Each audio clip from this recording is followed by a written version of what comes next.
नमस्कार, national media news में आप सभी का स्वागत है। चलिए नजर डालते हैं आज की ताजा खबर पर।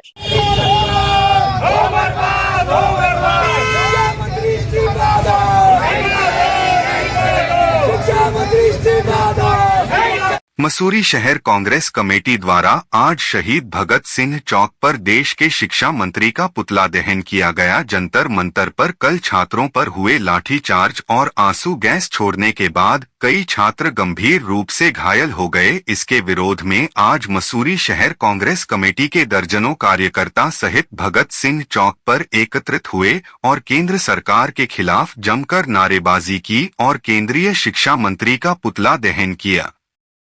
शहर कांग्रेस अध्यक्ष अमित गुप्ता ने कहा कि दिल्ली के जंतर मंतर पर जिस तरह से युवाओं पर सरकार द्वारा लाठियां बरसाई गई है और एक बार भी संवाद करने का प्रयास नहीं किया गया है, यह लोकतंत्र पर कुठाराघात है। उन्होंने कहा कि आज पूरे देश में इस घटना को लेकर लोगों में आक्रोश है और अभिभावक अपने बच्चों के भविष्य को लेकर चिंतित हैं। उन्होंने कहा कि इस प्रकरण के बाद भाजपा सरकार की छवि धूमिल हुई है और कांग्रेस पार्टी इसका विरोध करती है। प्रदेश कांग्रेस कमेटी पीसीसी सदस्य उपेंद्र थापली ने कहा कि आज देश का युवा खुद को ठगा महसूस कर रहा है। उन्होंने कहा कि जिस प्रकार से पेपर लीक के बाद दर्जनों छात्र छात्राओं में अपनी जीवन लीला समाप्त कर दी, आज उनके परिजन भी इस आंदोलन में बढ़ चढ़कर भाग ले रहे हैं, लेकिन सरकार इस मुद्दे पर संवेदनशील है।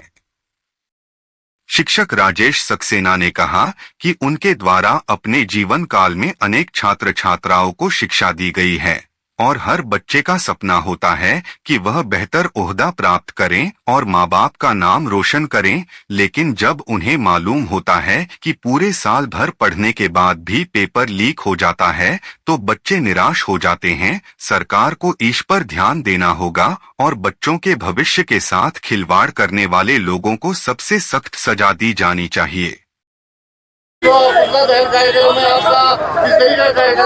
देखिए, कल आप सबने देखा होगा किस तरह कल लोकतंत्र की हत्या दिल्ली के जंतर मंतर पर हुई। हम जो युवाओं पर जो लाठियां बाजी गई, जो उनके साथ दुराचार गालियां तक दी गई, उसके विरोध में हम कड़ी निंदा करते हैं। उन सब की हम केंद्र सरकार की कड़ी निंदा करते हैं कि इतने दिनों से वो आमरण अनशन वहां पर चल रहा है, सत्य अहिंसा के मार्ग पर चलकर वो लोग धरना प्रदर्शन कर रहे हैं। आज इतने दिनों बाद भी आपकी नींद नहीं खुली, आपने एक बार भी उनसे संवाद करने की कोशिश नहीं करी। आज ये लड़ाई राजनीतिक दलों की नहीं है, ये राजनीति की नहीं है, आज देश के युवाओं की ये लड़ाई है और देश के युवाओं के साथ हम तत्पर खड़े हैं क्योंकि वो आने वाला हमारा भविष्य है।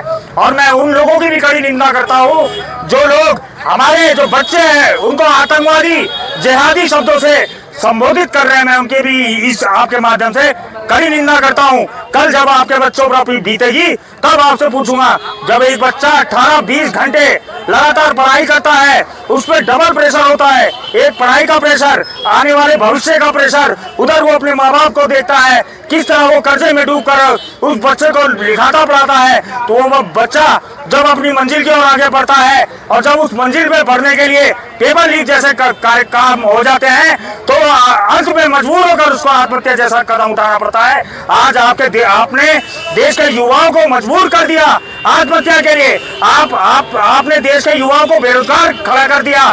कल जो दिल्ली में हुआ है वो इस देश के इतिहास में काला दिन के रूप में हमेशा याद रखा जाएगा कि किस तरह से वहाँ 16-16 साल की लड़कियों पर पुलिस लाठियां बाज रही थी। तब उनको कह रहे थे कि ये आतंकवादी है, ये जिहादी है, ये पाकिस्तान। अरे भाई, वो हमारे देश के बच्चे हैं। कहाँ तुम्हारी आंखें फूट गई क्या? कौन सा चश्मा पहन लिया आप लोगों ने? वहाँ छात्रों के साथ साथ जो बच्चे अपनी जान गंवा चुके हैं, जिन बच्चों के भविष्य के साथ खिलवाड़ और उनके अभिभावक तक इस मुहिम में जुटे हैं। आज हमारी उत्तराखंड की बेटी नेहा जो पिथौरागढ़ से बिलोंग करती है, आज उसे 20 दिन हो गए हैं आमरण अनशन पर। सरकार सुध नहीं लेती। आज भी हमारे नेता प्रतिपक्ष राहुल गांधी जी ने लोकसभा के स्पीकर से सुने, खड़गे जी ने कल संसद में पुरजोर रूप से इस प्रश्न को जब उठाया तो विपक्ष का जो हमारी भाजपा की सरकार थी तो हल्ला मचाने शुरू कर दिया उन्होंने। तो आज चाहे संसद हो चाहे सड़क हो, आज भाजपा सरकार निरंकुश हो चुकी है। हिटलर साइड पर उतर आई है, देश के संविधान और लोकतंत्र की हत्या कर रही है, आम आदमी के मौलिक अधिकार को हनन कर रही है, ऐसी सरकार के खिलाफ। क्योंकि जंतर मंतर में जो कार्यक्रम, जो अनशन चल रहा है, वो किसी राजनीतिक दल का नहीं है, वो देश के युवाओं का है। युवाओं के साथ जो अन्याय हो रहा है उसके लिए हम आज भी खड़े हैं और आगे भी निरंतर उनके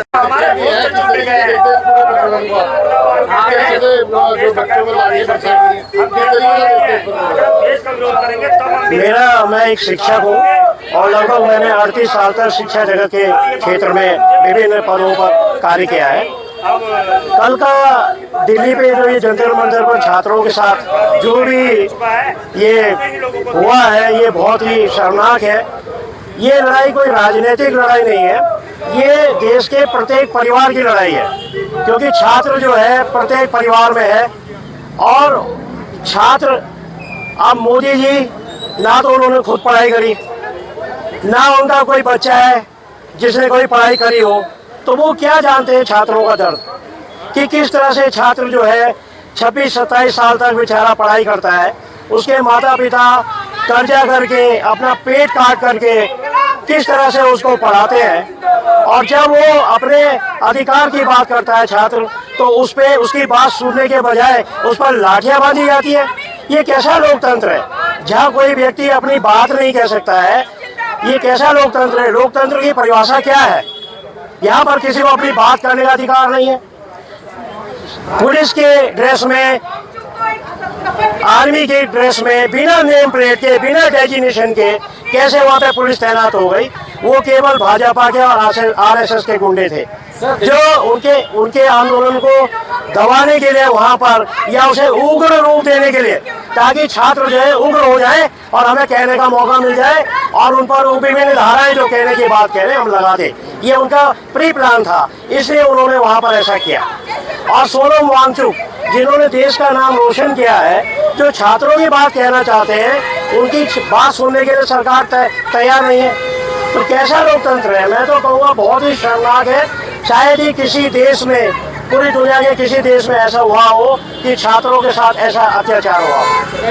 बच्चों के भविष्य के साथ खिलवाड़ भी करेंगे। बच्चों के भविष्य के साथ तो खिलवाड़ है ही, खुला दिखाई दे रहा है।